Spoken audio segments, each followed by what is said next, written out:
ओम श्री साई नाथाय नमः। अध्याय 21। इस अध्याय में हेमाड़ पंथ में श्री विनायक हरिश्चंद्र ठाकुर बीए, श्री अनंतराव पांडेकर पुणे निवासी तथा पंढरपुर के एक वकील की कथाओं का वर्णन किया है।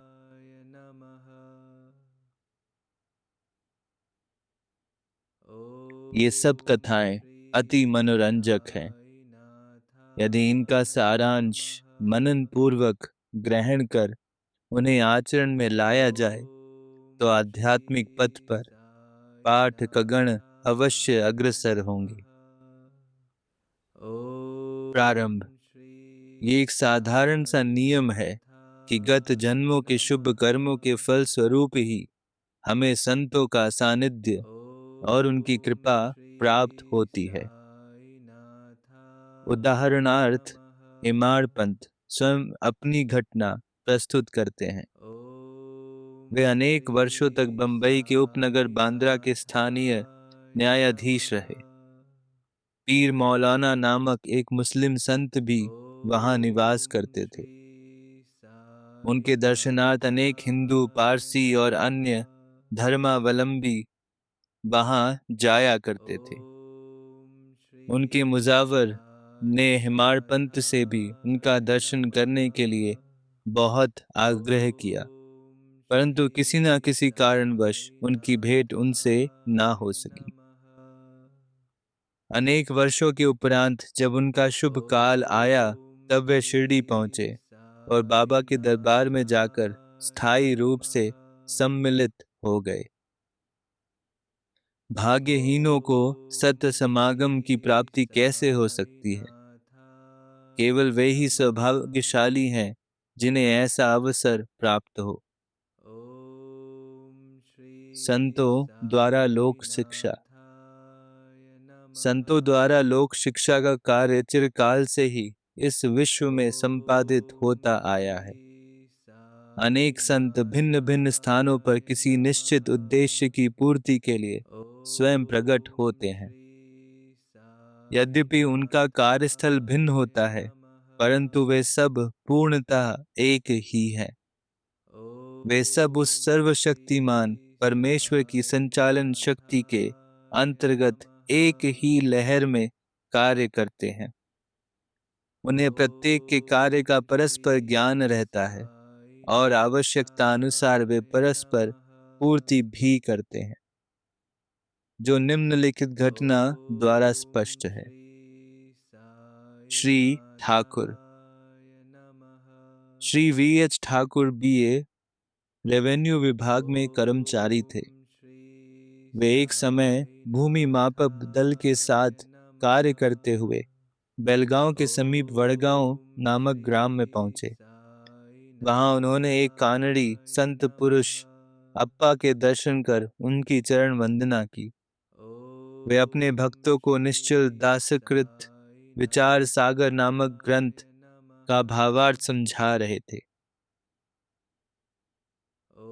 जब श्री ठाकुर उनसे विदाई लेने लगे तो उन्होंने कहा, तुम्हें इस ग्रंथ का अध्ययन अवश्य करना चाहिए और ऐसा करने से तुम्हारी इच्छाएं पूर्ण हो जाएंगी तथा जब कालांतर में तुम उत्तर दिशा में जाओगे तो सौभाग्यवश तुम्हारी एक महान संत से भेंट होगी, जो मार्गदर्शन कर तुम्हारे हृदय को शांति और सुख प्रदान करेंगे।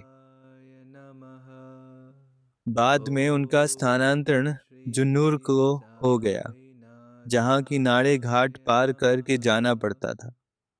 ये घाट अधिक गहरा और पार करने में कठिन था, इसलिए उन्हें भैंसों की सवारी कर घाट पार करना पड़ा, जो उन्हें अधिक असुविधाजनक तथा कष्टकर प्रतीत हुआ।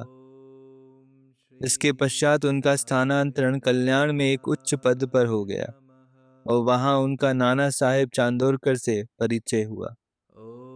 उनके द्वारा उन्हें श्री साईं बाबा के संबंध में बहुत कुछ ज्ञात हुआ और उनके दर्शन की तीव्र उत्कंठा हुई।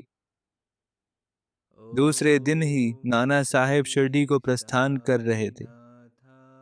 उन्होंने श्री ठाकुर से भी अपने साथ चलने का आग्रह किया। ठाणे के दीवनी न्यायालय में एक मुकदमे के संबंध में उनकी उपस्थिति आवश्यक होने के कारण वे उनके साथ ना जा सके। इस कारण नाना साहेब अकेले ही रवाना हो गए। ठाणे पहुंचने पर मुकदमे की तारीख आगे के लिए बढ़ गई, इसलिए उन्हें नाना साहेब का साथ ना देने पर पश्चाताप हुआ। फिर वे शिरडी पहुंचे। तब वहां उन्हें ज्ञात हुआ कि नाना साहेब पिछले दिन ही यहाँ से चले गए हैं। वे अपने कुछ मित्रों के साथ जो उन्हें वहीं मिल गए थे, श्री साईं बाबा के दर्शन को गए। उन्होंने बाबा के दर्शन किए और उनके चरण कमलों की आराधना कर अत्यंत हर्षित हुए। उन्हें रोमांच हो आया और उनकी आंखों से अश्रु धाराएं प्रवाहित होने लगी। त्रिकालदर्शी बाबा ने उनसे कहा, इस स्थान का मार्ग इतना सुगम नहीं जितना कि कानड़ी संत अप्पा के उपदेश या नाड़े घाट पर भैंसों की सवारी थी। आध्यात्मिक पथ पर चलने के लिए तुम्हें घोर परिश्रम करना पड़ेगा, क्योंकि वे अत्यंत कठिन पथ है। जब श्री ठाकुर ने सार गर्भित शब्द सुने, जिनका अर्थ उनके अतिरिक्त और कोई ना जानता था, तो उनके हर्ष का पारावार ना रहा। उन्हें कानड़ी संत के वचनों की स्मृति हो आई। तब उन्होंने दोनों हाथ जोड़कर बाबा के चरणों पर अपना मस्तक रखा और उनसे प्रार्थना की, प्रभु मुझ पर कृपा करो और इस अनाथ को अपने चरण कमलों की शीतल छाया में स्थान दो। तब बाबा बोले, जो कुछ अप्पा ने कहा वो सत्य था। उसका अभ्यास कर उसके अनुसार ही तुम्हें आचरण करना चाहिए। व्यर्थ बैठने से कुछ लाभ ना होगा। जो कुछ तुम पठन करते हो उसका आचरण में भी लाओ, अन्यथा उसका उपयोग ही क्या।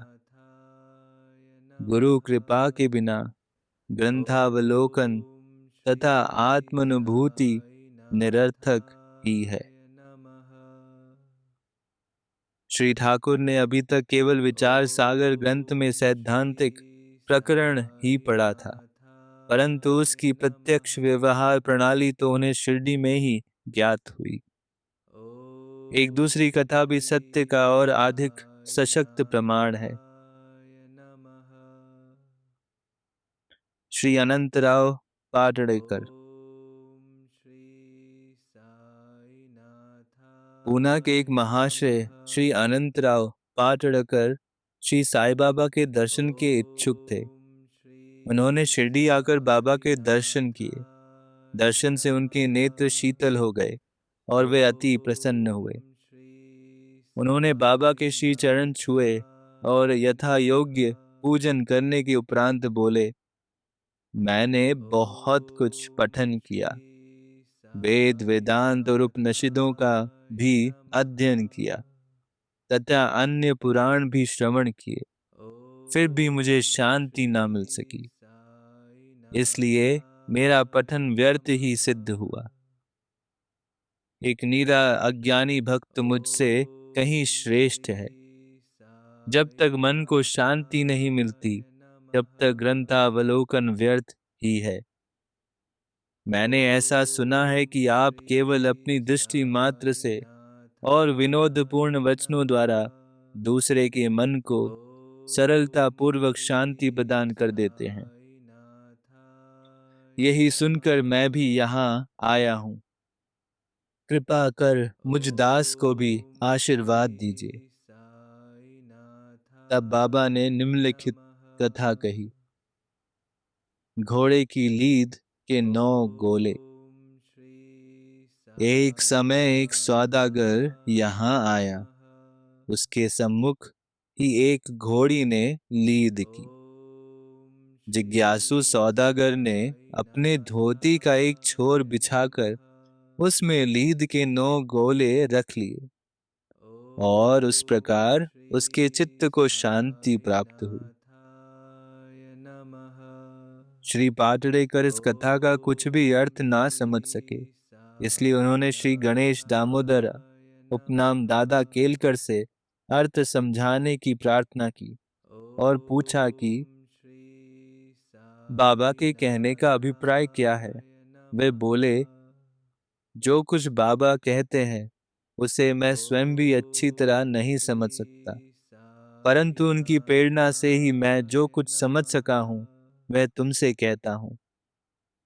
घोड़ी ही ईश कृपा और 9 एकत्रित गोले हैं नव विद्या भक्ति, यथा श्रवण, कीर्तन, नाम स्मरण, पाद सेवन, अर्चन, वंदन, दास्य, सख्य, आत्मनिवेदन।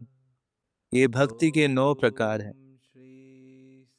इनमें से यदि एक को भी सत्यता से कार्य रूप में लाया जाए तो भगवान श्री हरि अति प्रसन्न होकर भक्त के घर प्रकट हो जाएंगे।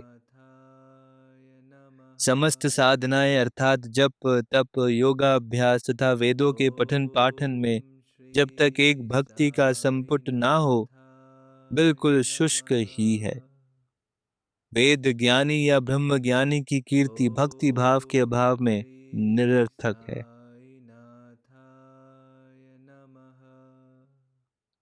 आवश्यकता है तो केवल पूर्ण भक्ति की।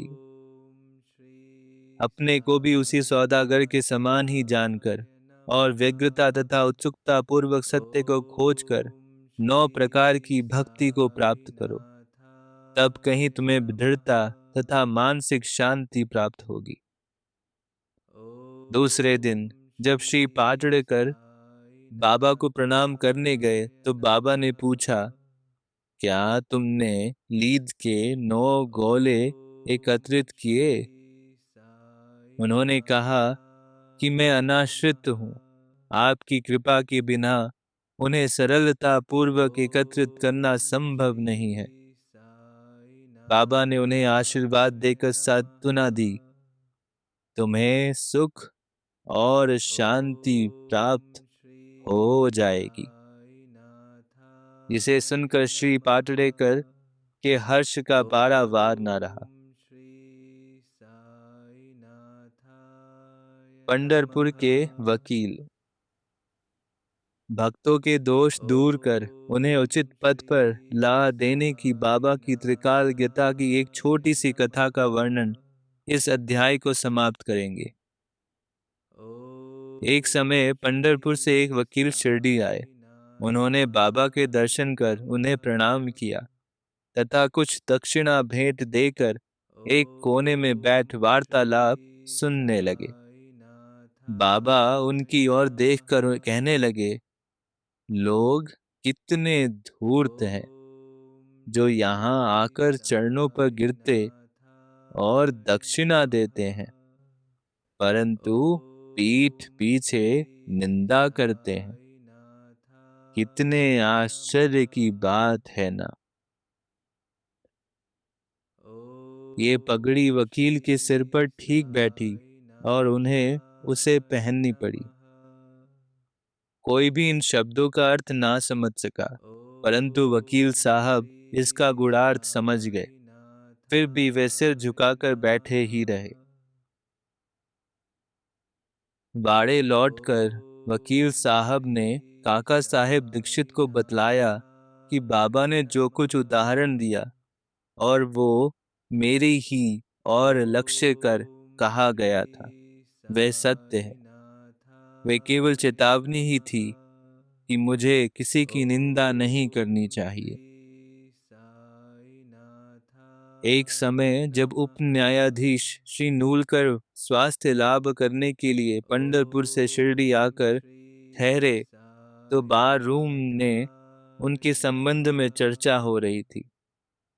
विवाद का विषय था कि जिस व्याधि से उप न्यायाधीश अस्वस्थ हैं, क्या बिना औषधि सेवन किए केवल साईं बाबा की शरण में जाने से ही उससे छुटकारा पाना संभव है, और क्या श्री नूलकर सदृश एक शिक्षित व्यक्ति को इस मार्ग का अवलंबन करना उचित है। उस समय श्री नूलकर का और साथ ही साथ श्री साईं बाबा का भी बहुत उपहास किया गया। मैंने भी उस आलोचना में हाथ बटाया था। श्री साईं बाबा ने मेरे उसी दूषित आचरण पर प्रकाश डाला है। ये मेरे लिए उपहास नहीं वरन एक उपकार है, जो केवल उपदेश ही मुझे किसी की निंदा ना करनी चाहिए और ना ही दूसरों के कार्यों में विघ्न डालना चाहिए। शिरडी और पंढरपुर में लगभग 300 मील का अंतर है। फिर भी बाबा ने अपनी सर्वज्ञता द्वारा जान लिया कि बार रूम में क्या चल रहा था। मार्ग में आने वाली नदियां, जंगल और पहाड़ उनकी सर्वज्ञता के लिए रोड़ा ना थे। वे सबके हृदय की गूढ़ बात जान लेते थे और उनसे कुछ छिपा ना था। समीपस्थ या दूरस्थ प्रत्येक वस्तु उनके लिए दिन के प्रकाश के समान जाज्वल्यमान थी तथा उसकी सर्वव्यापक दृष्टि से ओझल ना थी। इस घटना से वकील साहब को शिक्षा मिली कि कभी किसी का छिद्रावनेषण एवं निंदा नहीं करनी चाहिए। ये कथा केवल वकील साहब के लिए नहीं वरन सब के लिए शिक्षाप्रद है। श्री साईं बाबा की महानता कोई ना आंक सका और ना ही उनकी अद्भुत लीलाओं का अंत ही पा सका। उनकी जीवनी भी तदनुरूप ही है क्योंकि वे पर ब्रह्म स्वरूप हैं। ओम श्री साई नाथाय नमः। जय साई राम।